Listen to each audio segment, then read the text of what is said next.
How long is she gone, Sam? Till like Tuesday. Oh, Wow. God. Yeah. If they freeing for a couple days, and it's like, oh my God. Check. I'm going to die. Like, I'm not going to make it through the weekend. No. All right. You guys ready or what? Fucking ready. We're ready. Yeah. Holla!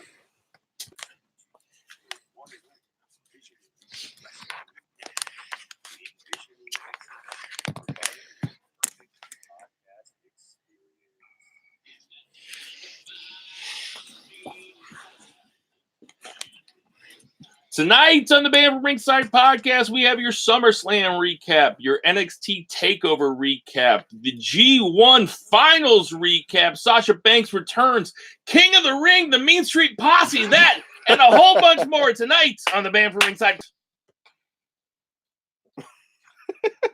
Everybody's like, Mean Street Posse. Who? Ditch that 9 to 5. It's time to feel alive. Hello, Marks. Welcome to the Band from Ringside podcast. As always, I am your host, Bill Vagey, a.k.a. Pete Gass's editor. Oh, my God. I read that book. You needed it. We got heat, Pete Gas. And to my right, as always, we have Two Beers, Zach Bowman. What's going on, Two Beers? Not much, man. Just recovering from not just this weekend of wrestling, but just like the last month and a half. I mean, fuck, G1 wasn't the only thing to climax this weekend. Hell! And to his right, we have Jason Cornelius Bell. What's going on, JCB? Allow us to read from the good book of the Band from Ringside podcast, volume 119, chapter 3, verse 14. And the good smart saith, #boo the heels. Listen, share, subscribe, repeat. It is all good, baby. Shout out to my girl, Becky Balboa. What's up? I love you. I can't wait to see you. Man, there's a lot to talk about. Pete Gas. A lot to talk about. You got heat with Pete Gas. That happened in 24, 48 hours. It's the greatest thing that's ever happened. And JBL. JBL chimes in. I'll explain the situation as shortly as possible. But and to his right, we have Lucha Chris. What's going on, LC? I'm doing great. It's been an interesting week of wrestling, and I'm excited to discuss it with you fellas. Yeah. And as exciting as always, we're live on YouTube. We're live on Twitter, at BFR Pod on Twitter. Band from Ringside podcast on YouTube. I'm sharing it to our Facebook group, Friends of BFR. Check it out everywhere. I'm literally, as we speak, posting it everywhere you can find it. We are coming at you from the exquisite Shock City Studios in beautiful downtown St. Louis, Missouri. We got Sam the Mauler Mall turning the knobs. Mr. Perfect's in the house. We got a bunch of stuff to get to tonight. Before we get too far into it, we got to talk about that Day One-ish sponsor, JJ Twigs on Southampton. They got that thin crust, the best pizza in town. If you like that St. Louis style, if you prefer a thicker pizza, you can put one pizza on top of the other, called the double decker. It is sweet. It is delicious. That's not all they got. They got wings. They got a bunch of. They got mini corn dogs. They got toasted ravioli. I had wings for lunch today from there. Oh, look at that. I mean, the wings are good, right? They're fire. Amazing. And they got good specials during Cardinal games. Go down to JJ Twigs on Southampton and tell them the Band from Ringside sent you. Yeah, I did get a little bit of heat over the last couple days with Pete Gas. I had tweeted out at BFR Bill on Twitter. I had tweeted out that when Kevin Owens made that joke about the Mean Street Posse, I really didn't know what the Mean Street Posse was. I was like, man, is this some sort of blind spot or is this like some sort of inside joke? I had to Google it. And then it turns out that they were in the WWE from 1999 to 2001. And I was like, and I tweeted out, making fun of myself. I was like, please revoke my my podcast co-host credentials, because I don't remember who the Mean Street Posse was. And then everybody started really piling on. I mean, I started getting dragged. No, it wasn't that bad to start. It was kind of like, it was like a 50-50 room. Like, some people were like, don't worry about it. They're forgettable. But then other people were like, how you going to call yourself a WWE fan? Right. And, not really the Mean Street Posse, but go ahead. Well, yeah, like at the beginning, like Jason said, once Pete Gas chimes in this morning because some dude on Twitter snitch tagged me. You're a narc and a mark, Alan Brown or whatever the fuck your name is. He snitch tags me to Pete Gas, and then Pete Gas goes, "Nah, you don't worry about it." And he goes, people that said we're forgettable, that's okay. People that said we sucked, we did, but we managed to make it in the Attitude Era for 3 years. And it's like, all right, cool. Pete Gas seems like he's taking this pretty well. And then everybody starts saying, "Oh, no, you guys were the shit. Oh, no, Mean Street Posse. No, Mean Street Posse. Your vests were the best." They're my favorite stable of all time. And then Pete Gas starts going, "Yeah, like, what the fuck does this guy know? This BFR Bill guy know? Like, built his confidence up. Doesn't like any of the tweets that I put out. Just likes all the tweets that are making fun of me." JBL chimes in, says, "I remember you, Pete Gas." So Pete Gas, come on BFR. So without further ado, that would be awesome. We'll start talking about stuff non-Pete Gas related. When we get to our 3 counts. JCB, what you got? Man, this shit's crazy, dog. Rewind the tape. Was that a drop? Wait, was that a drop or was that you? That's the real deal. Sometimes you can't even make that shit up. That's going just like Bill just put out that tweet. Sometimes it just go. I thought that was the drop. Nah, that ain't the drop, man. That's your boy. All right. Let's rewind the tape to this weekend. NXT and SummerSlam. Your NXT weekend obviously starts the weekend off. Adam Cole retains. Shayna Baszler retains. Street Profits retain. What did I miss?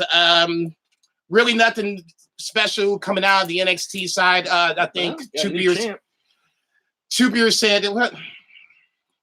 The NXT side. Yeah. Nothing special. I think Two Beers said that it's one of the few NXTs that wasn't better than the one that was before. Yeah, right before this I said it. Since we started this podcast, it's the only takeover that in the moment was not better than the one before it. And I'm not saying there were not takeovers in the last 2 years that were better than ones that came subsequently, but there's always that recency bias and you're always super hyped. Right. And I just wasn't really all that hyped for this NXT. No, it was general.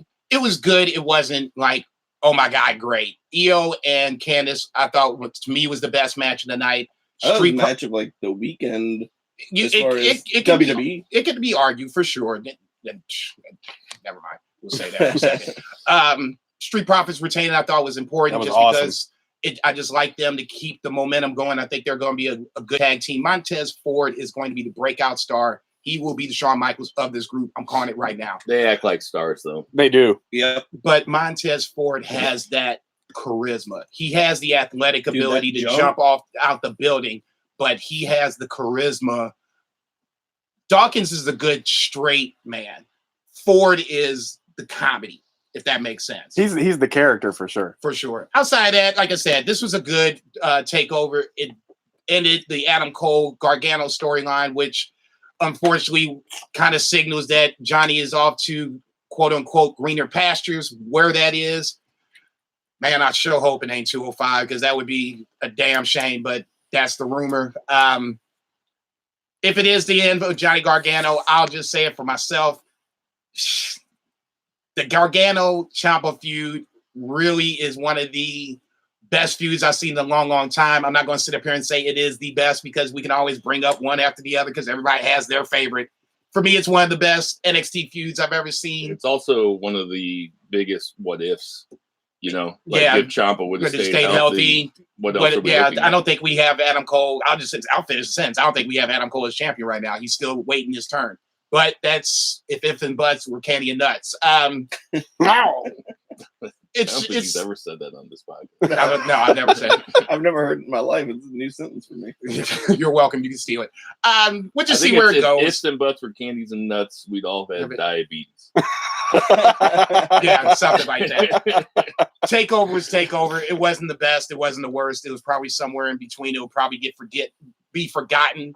Even the best ones get forgotten. No, this one will. They're all so good. This one will be forgotten more so because it didn't have like the 2 or 3 like, oh my God, standout matches, standout moments. It was good. It wasn't Takeover great. Two Beer, what was your favorite match of the night for Takeover? Even Candice. I just thought they did a phenomenal job, and Candice LeRae really got to show her chops, because I've been saying Io is one of the best wrestlers, not just female wrestlers, on the roster, WWE roster in general. But Candice, we never really saw her like in any kind of banger matches. Like she was like Johnny's wife. Yeah, you not know? in NXT. Yeah, not in NXT. No, sorry, I wasn't watching like a lot of the indies like back then, but she did some cool stuff with oh Jesus, what's his name? I mean, Joey Ryan. Joey Ryan. I was Yeah. gonna say Joey Styles, and I'm like, that's not it. No. So anyway, I really like. wrestler. Oh my I really, God. yes, I really like that match. I thought I was gonna like the triple threat match the most, just because I love all those guys that are in it. Dream, it's just not his cup of tea. Like those other guys are really seasoned for that kind of thing, and you could see that he was very green in that environment, and that spot where he like did the flip off the top rope just like took me out of it. I was just like, oh fuck, like nobody touched him, and he's like, here's my spot, I gotta flip now, and I fucked it up, and he's like, I'm just gonna go for it, and that just took me out.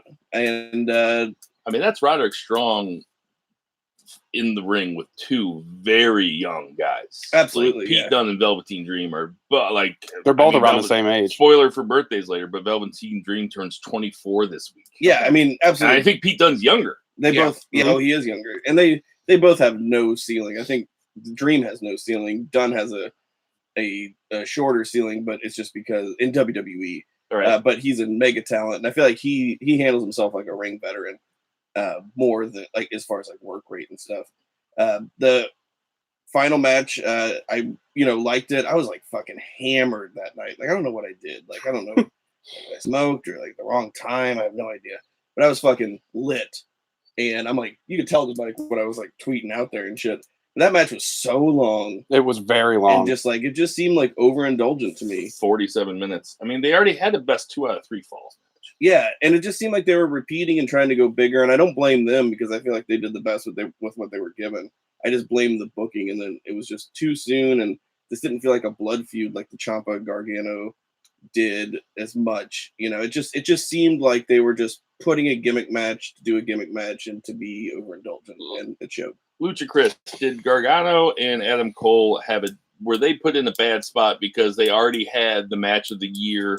Maybe, I think Dave Meltzer called it the greatest WWE match of all time, and they already had a 2 out of 3 where they put in kind of an unwinnable position because how do you top that?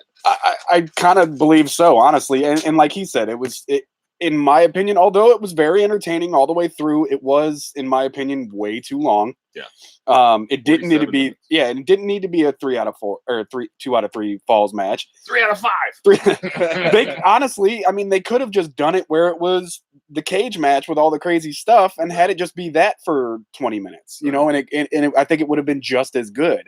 So yeah, I mean, like I said, I think it went too long. It was still a great match. I was still thoroughly entertained, but it went forever. And so yeah, I don't think it was their best, especially compared to what they've done prior. I feel like the weakest of the night was the women's NXT match. That was actually a bad match. It wasn't Yeah. even like it was a bad match. It was.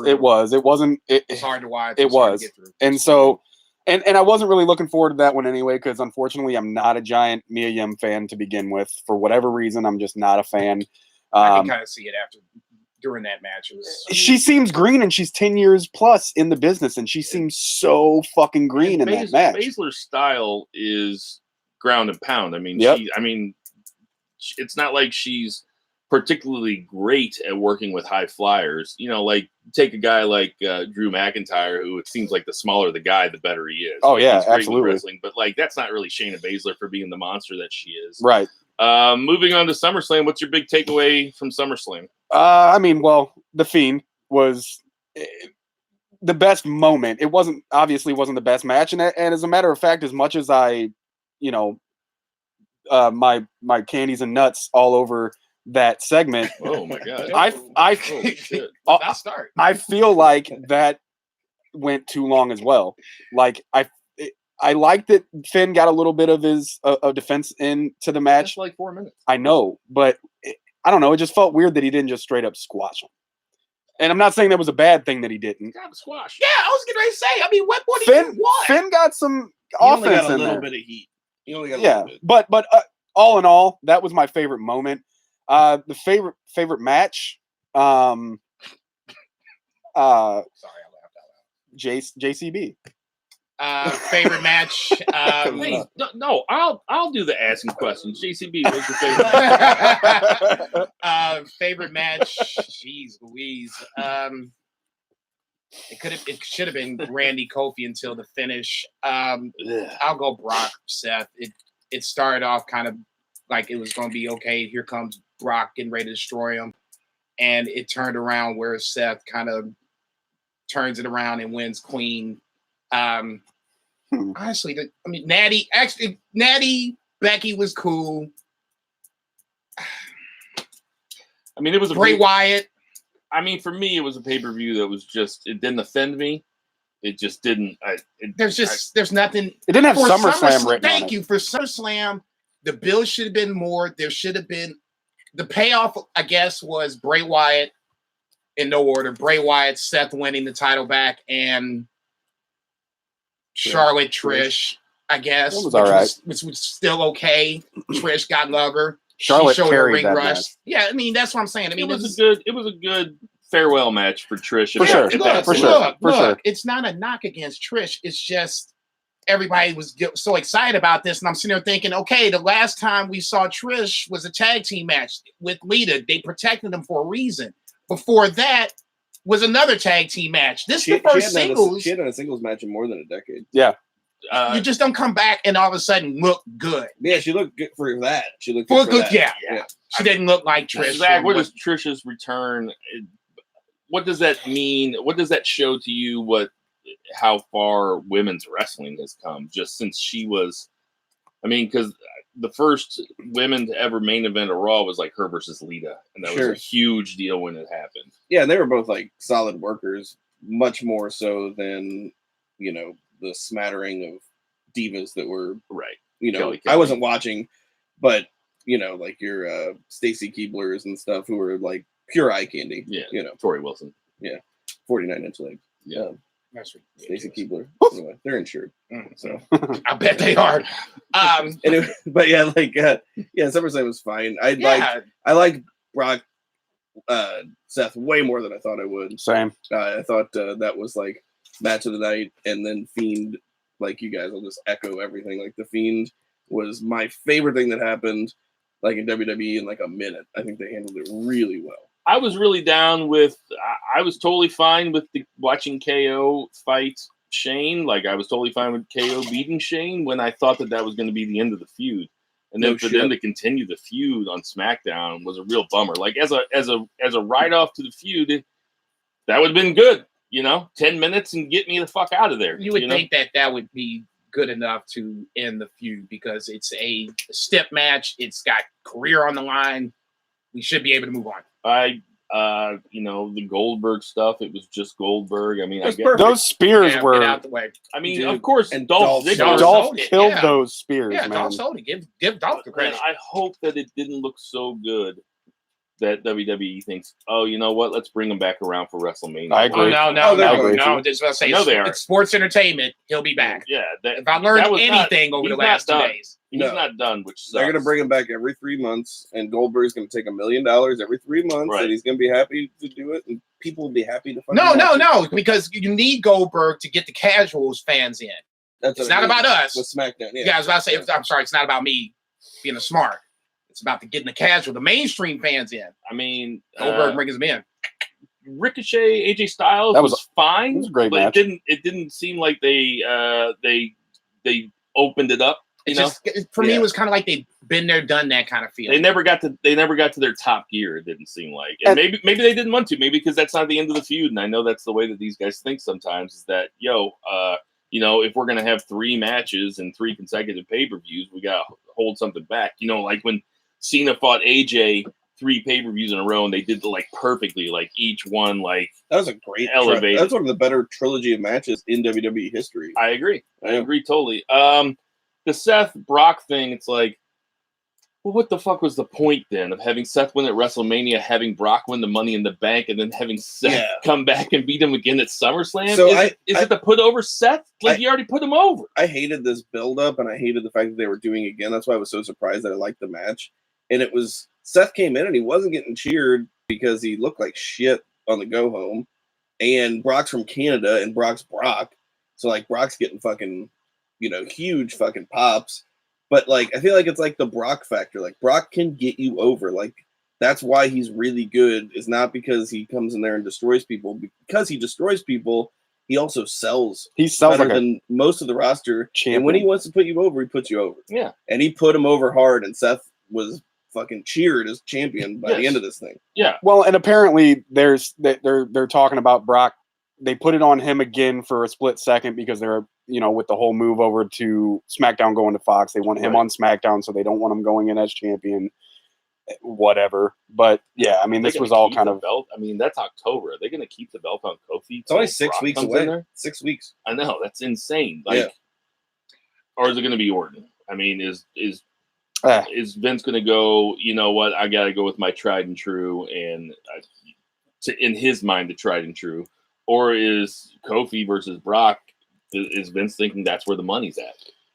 I honestly, if they were gonna, in my opinion, if they were gonna do it with Orton, they should have done it at SummerSlam, because now I want to see Kofi go until Brock smashes. Okay, so are you of the opinion if you have a 14 or 15 minute match like Kofi and Orton did on SummerSlam, and then you have a double count out, are you of the opinion like, okay, so that's fine with me because they're, they had a hard fought match and this is showing that neither one of them can win? Or when that happens, are you watching it be like, why did I just waste 15 minutes watching this shit? And not only 15 minutes, but the lead up, this whole story that has been done super well, with between the two of them. Well, done. No, but that's the thing. They didn't have to be done even if one or the other would have actually won the match. They could have done it in a way that didn't result in a double count out, which was, in my opinion, a total waste of time. You can just tell by the crowd's reaction. They chanted bullshit. Like, all of Toronto was chanting bullshit. Like, there's a way to have a fluky finish and still keep the feud going. I agree. I agree. Have Kofi roll him up. It's called a draw. Yeah, or interference or DQ or whatever. You have a time limit draw. Half an hour and let them wrestle for half an hour. New Japan does it all the time. And that way you have a legitimate, credible excuse to extend the feud. If you wanted to do a double count out, I guess that's okay. The way that double count out happened, it kind of disappointed me, and it took away from what was building up to be a pretty good match. The finish fucked it up. Do a time limit draw. That way you have a reason to say, okay, Orton can come out on Tuesday. I want my rematch. We didn't finish it. Jay Lethal and Matt Taven wrestled for 60 minutes for a time limit draw. And what did they do? They came back and they had a triple threat. Matt Taven retained. Pretty simple. Triple threat sounds good.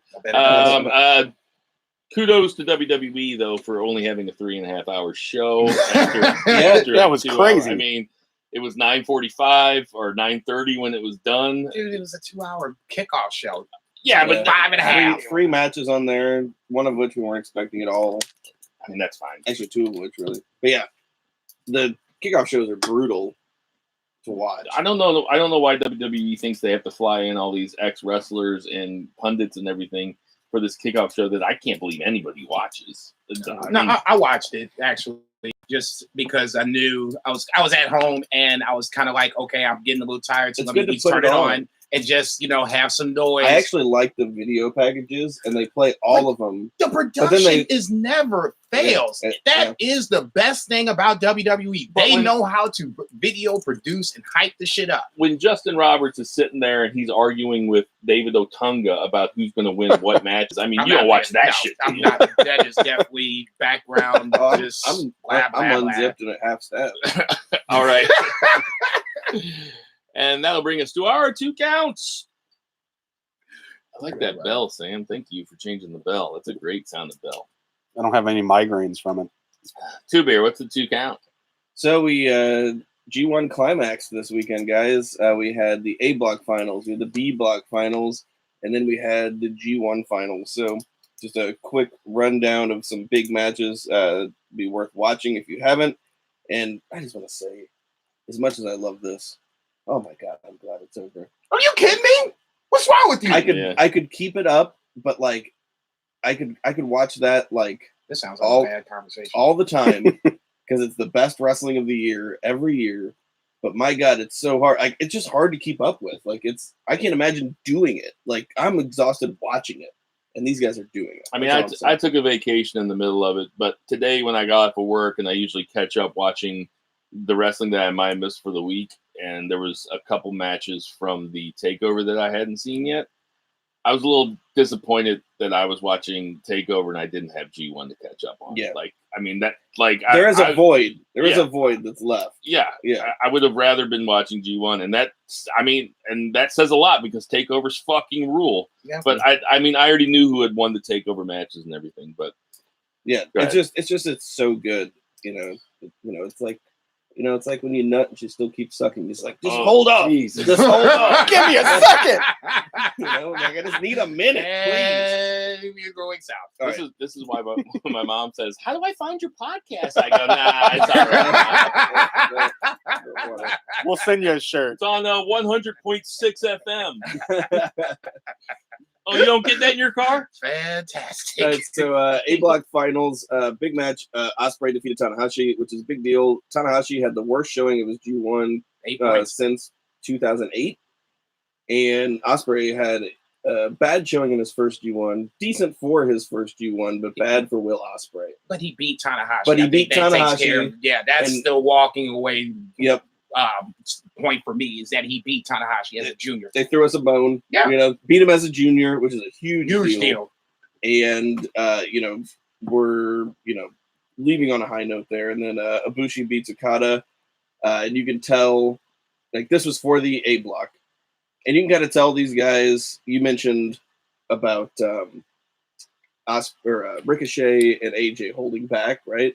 You can tell like this was a big match because it was A block final. This is not the match that we will get for like the championship, though. They were like, if it goes to Wrestle Kingdom, it's game on. Yeah, they put on a great match, but it was not like that big epic like feel. B block finals, some notable takeaways. Juice Robinson defeated Jon Moxley. Jon Moxley like his fourth loss in a row, obviously setting up for Juice to take his U.S. title back from Moxley, who took it from him not long ago. Takagi and Goto having one of the best matches of the entire G1. Yeah, the semi-main event. There was a spot that had the best clothesline I've ever seen.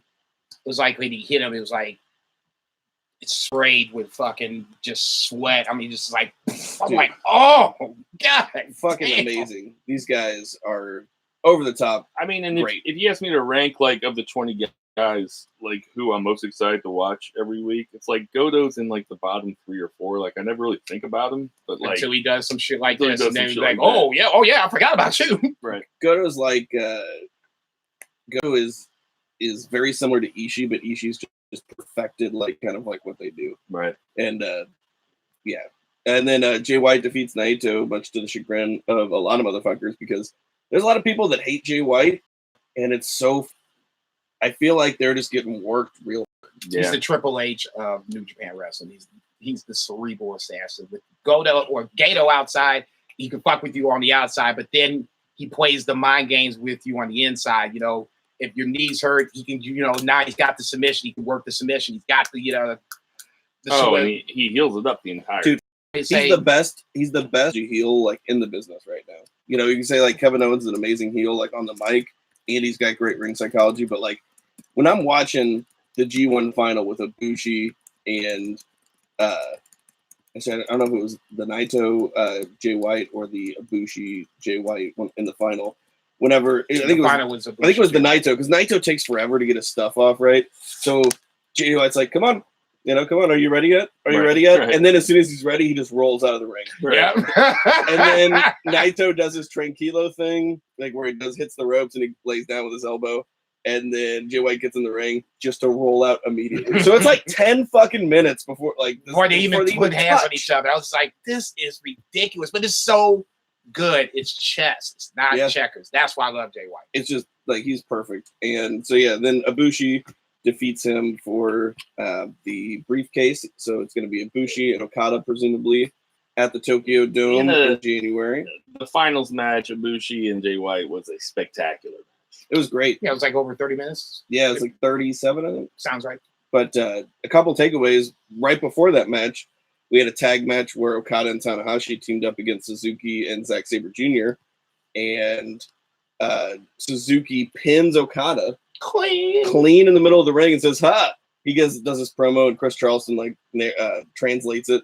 He's like, guy who isn't even the G1 pins the champion. Look at that. So they slow built this whole thing. Suzuki's so mad he's not in the G1. And they waited for a month and a half for a payoff on that. And I've been bitching the whole month, the whole G1. I'm like, okay, when's Suzuki going to do something? Suzuki's not in the G1. Suzuki should be destroying everything in his path because he's gotten snubbed for the G1. Yeah. Finish. And then boom, long-term booking, man. They just shut the fuck up. I'm like, okay. Yeah, exactly. Anytime I bitch about New Japan, it's because I'm not thinking far enough, and they're gonna deliver to me. And then biggest takeaway of the night, outside of even I think the finals, we had Shibata come in. Kenta becomes newest member of Bullet Club. Shibata, who's his best friend and trainer, comes in, gets physical. This is Shibata, who had brain bleeding and hemorrhaging and was forced to retire after his match with Okada, which was an epic match. Get on New Japan World, get on YouTube and find it. Great match. You can just see the moment where Shibata's retirement happens after this headbutt. It's the saddest thing if you know the story going into it. But anyway, Shibata gets physical with the Bullet Club, just laying motherfuckers out like Sting laid out the NWO in 1997. Just one forearm, and they go flying over the fucking top rope.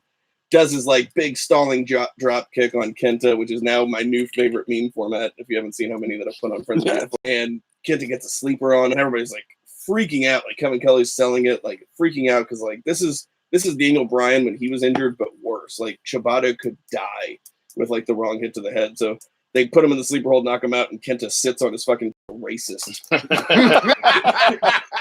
That's my dog. And then he sits on his chest and does the too sweet. Anyway, this was an amazing angle.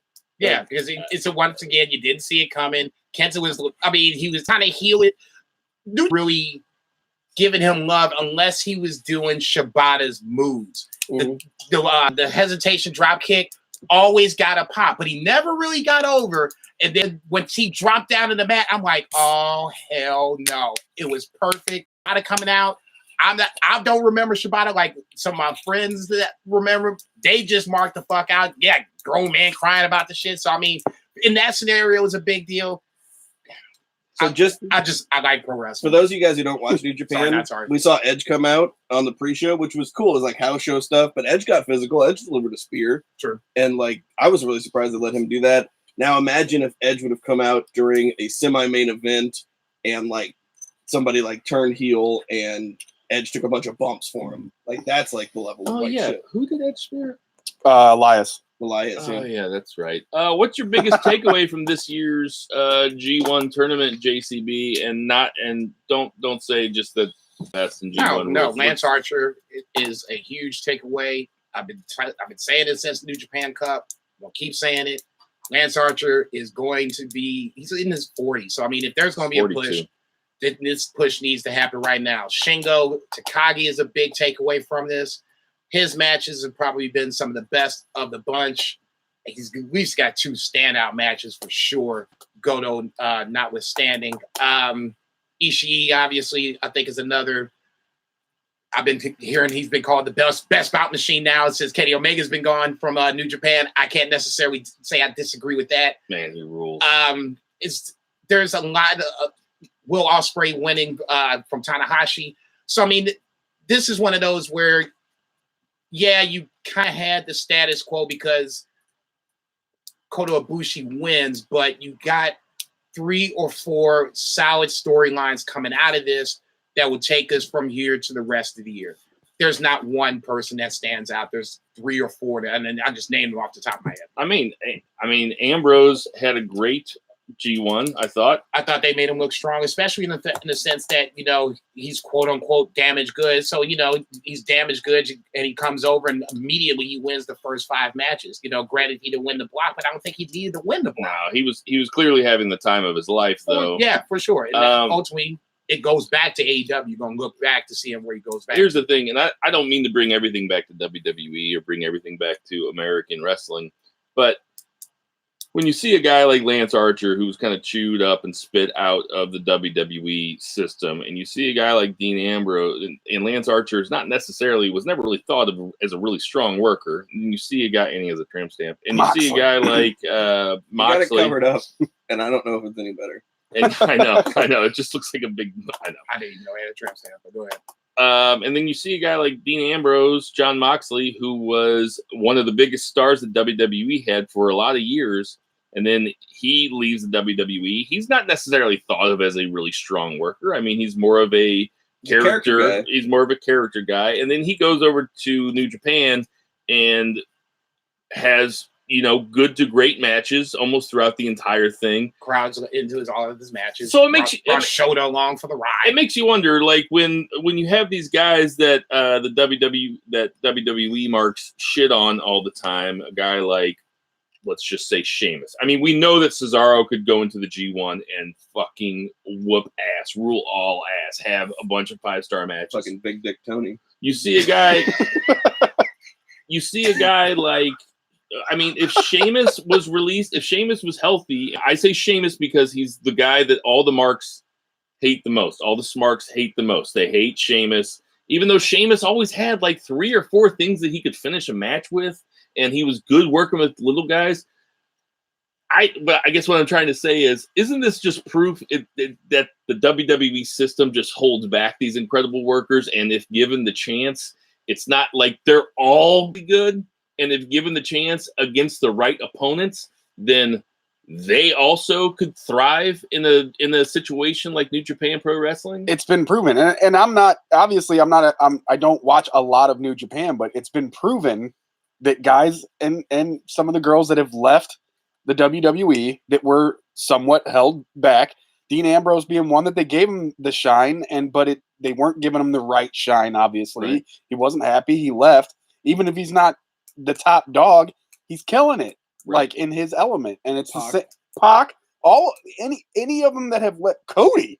I mean, if go as deep as that. Like it's so creative is so strict, I think, in the WWE about what they want their guys to do, that when they are able to do something on their own or at least, pitch some creative ideas for themselves, they do well. And their matches have formulas, unless it's a super, super big match. Like their tag team matches, like the baby faces always work from under. They always get worked over, hot tag, and then the baby faces come back and win. I'm just saying, I just think it's funny that Lance Archer, who I think was Vance Archer in WWE, so that's creative.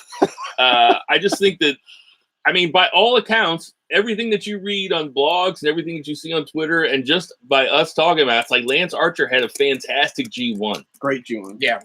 And he's a 42-year-old guy that was considered a complete jobber in WWE when he was back there. Wasn't it him and Trent Beretta, I think? I can say this and we can move on. And I've been having this conversation for like the last 24 hours. WWE, and I said it before, WWE is sports entertainment. So there's an expectation with sports entertainment. They want to have these larger-than-life stars that jump out of the screen, can't have, quote-unquote, vanilla midgets. They want bigger, better. Hey, look, that's check my timeline, baby, at BFR JCB. Yeah. Okay, so that's what they're looking for. Big guys that jump off the screen, that leap off the screen, that capture your attention. That's not what New Japan is. So in this scenario, that's, I think, where at least part of the problem lies. WWE fans can't even get along on their own. Now, if you look over here where this is pro wrestling, now it's totally different because now it's apples and oranges in this scenario. Yeah, it's fruit, but it's 2 different fruit. What's fruit? Why can't fruit be compared? Yeah, right. But like, I absolutely agree with what you're saying. What's funny about Lance Archer is he got over by like coming out like as like a monster. You know what I mean? Like it wasn't, even though he did some cool stuff, he does like that old school like where he does 2 ring ropes and he's doing moonsaults. Yeah, and he's but like he got over because he was like a monster, right? Like he was like a Lars Sullivan like type. Came out, I don't know destroyed if they the young lions. I mean, just basically when you hear his music, Rocky puts him over. I mean, it's like they had something in him and they just didn't see it. And then he cultivated it. Yeah, and that's gonna have to do it. We're gonna bring it to our 3 count. All right, we have some stuff in the odds and ends to get to, and we got about 15 minutes left.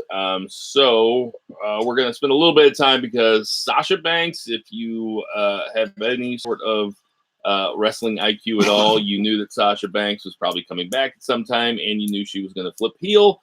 Her flipping heel on Natty after Natty giving the tearful promo about it being the one year anniversary of Jim the Anvil Neidhart, her father's death. Was especially a nice touch. I mean, I really appreciate that. I appreciate that as a wrestling fan. And when Sasha was hugging Natty before she turned on her and whispering stuff in her ear, she was probably saying things like, "Oh, you know, your dad." And Natty was probably like, "You know, my dad would love to be part of an angle like this." What I didn't get is, you know, she has purple hair. She rips off her purple hair wig and she's got blue hair underneath. It's like, So you wrong. It wouldn't be more heelish if she was like blonde or something, or I don't know why blue hair is more. The only thing that I can take out. That's what I said to Jason. I was like, man, if she had a shaved head, that would have been fucking awesome. Absolutely. I've thought about that this whole time because I laughed my ass off when that happened. Now, one thing, I've never been a huge Sasha Banks fan, but I'm not gonna lie. Me neither. I did really enjoy this angle because she went full fucking heel. Yeah. Like I've never seen her go heel before, and she's been a good heel before. She beat the shit out of Natty. She beat the shit out of Becky Lynch. And the hair thing, I'm figuring maybe because everybody recognized her so much as the sweetheart at the end with the pink hair, that changing it to blue means bad. I didn't understand, and that's what everybody's taking out of it is, oh, the hair. Who gives a shit? She beat the shit out of those two. It's kind of goofy to pull off a wig and still have like the exact same length hair underneath, just a different color. She took off her jacket and a wig, and all of a sudden she was a different Sasha Banks. No, see, this is where you guys missed the point. The point is that she's turning heel, so it's kind of like when you were talking about Becky Lynch when she was a heel at the time, and you were saying that her music needs to change. It's the same concept. I'm no longer, Sasha Banks. I'm hanging with, Bailey, and we're hugging shit out. And, you got me in this tag team bullshit, division. I'm going to take this shit off. It's blue hair now. I'm beating the shit out of Natty. I'm sorry about your daddy, but I'll beat the shit out you. And I'll beat the shit out of Becky Lynch. You know why it works? Sasha 2.0. Because we're fucking talking about it. Your thoughts on Sasha's return and heel turn. I just can't wait for Michael Cole to say, "It's boss time," over and over again. Yeah, he screamed it when she came out. It's like, Natty's like, my dad died 1 year ago today. It's boss time. Like he's the real heel here. Is it? Could it be? Yeah, it's probably a safe guess. It's probably Sasha Banks. Yeah, we get it. Just spit it forward.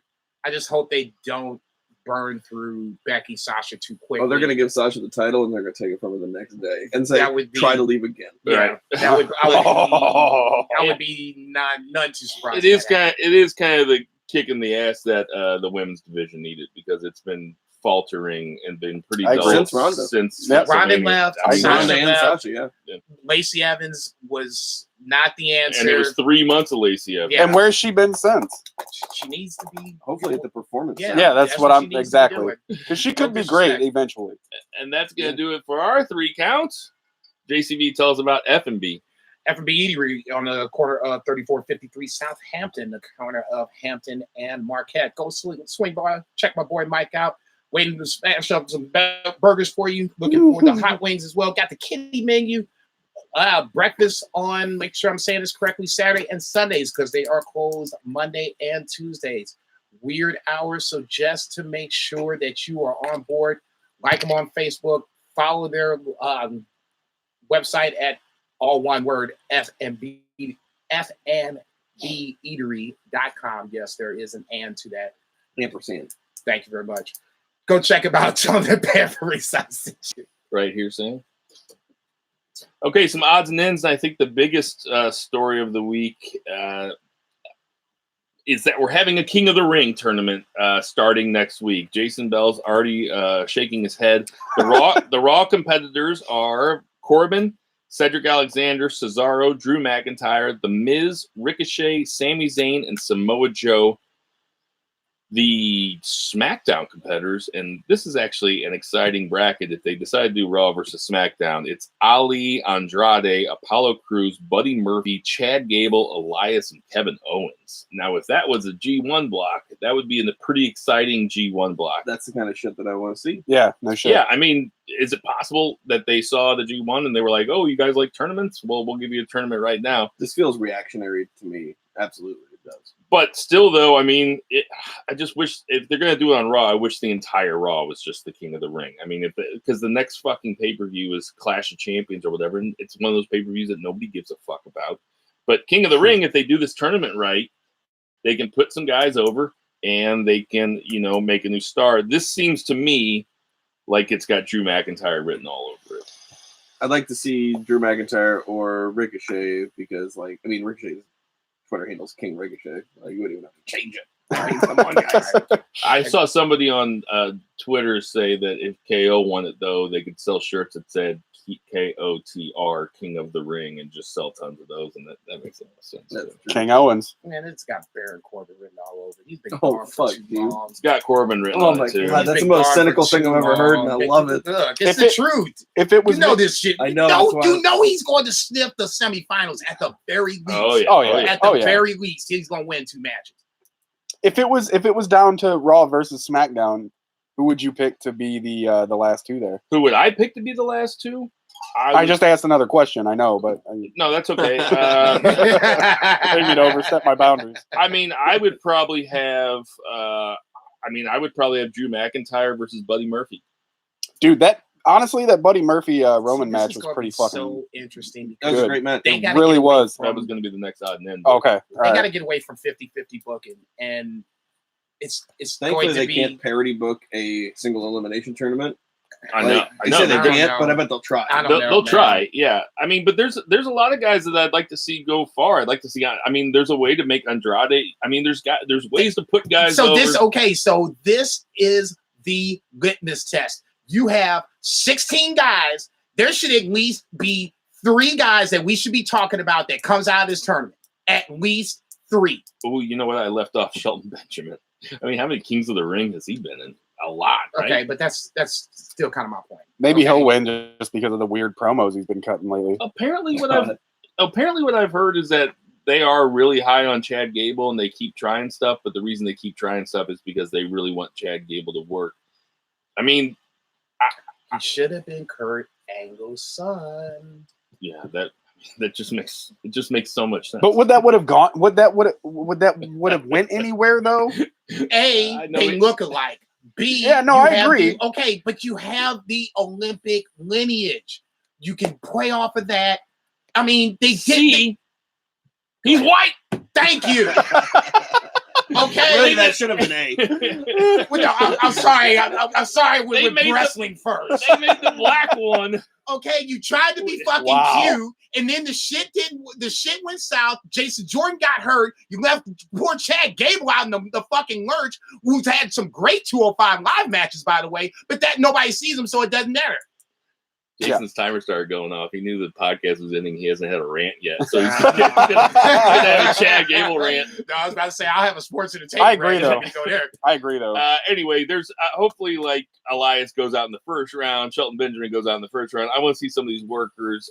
It'd be cool if like Kevin Owens and Sami Zayn came out of the finals. No, mean, I would that like also- to see them, like in a quarterfinal or whatever. The round is 8 or whatever. Yeah, we so that way you gotta storytelling play off anyway. that. Yeah, we don't know how they're going to do it.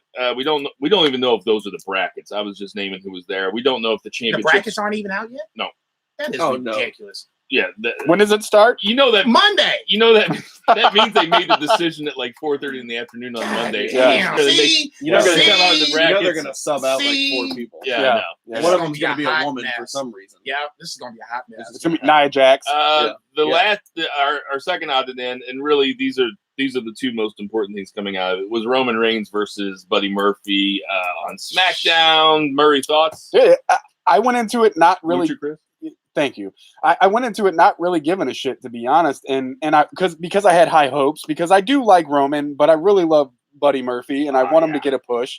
And that match was actually awesome, and even better than that, the ending of the match was good. Yes, Buddy Murphy lost, but you know, Roman gave him the nod, which is, you know, say what you will. Talking about this week. Exactly.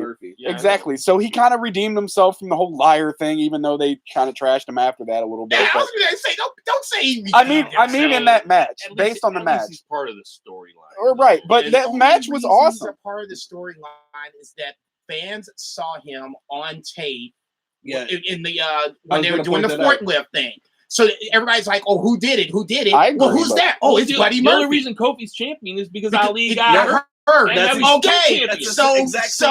So I know. Here's the All point. That stuff is accidental. Exactly. Okay, so here's the point. You need to take Buddy Murphy and carry this over. If he doesn't come out and at least win a first round match in the King of the Ring, then what's the point? Oh, I agree. Because you've done the same thing. Because I'm hearing about, Drew McIntyre got the rub with Roman Reigns. Drew McIntyre ain't done shit since he had fucking WrestleMania match.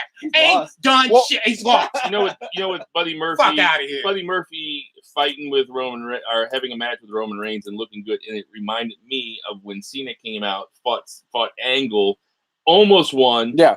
And in 2003 or whatever, and then Angle kind of gave there was the nod. A spot in this match where Buddy Murphy did a V trigger to a Kamigoya to a brain buster, and I thought that there was a chance that he was going to pin Roman Reigns. Yeah, it was a good near fall. Well, and he doesn't look like a 205 guy anymore either. Like even face to face with Roman, I know because it's huge.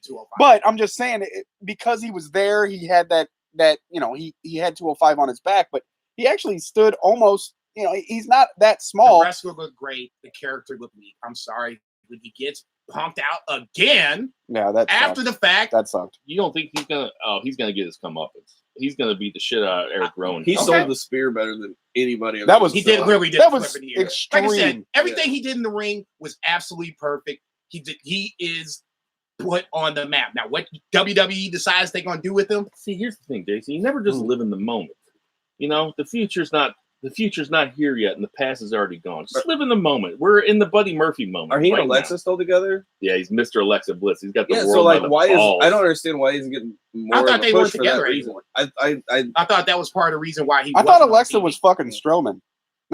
I mean, in your mind, yeah. How would that? He's shipping that. I don't know how that would work. I just, you know. I mean, I'm thinking about it now. They weren't all doing that in the mixed tag matches.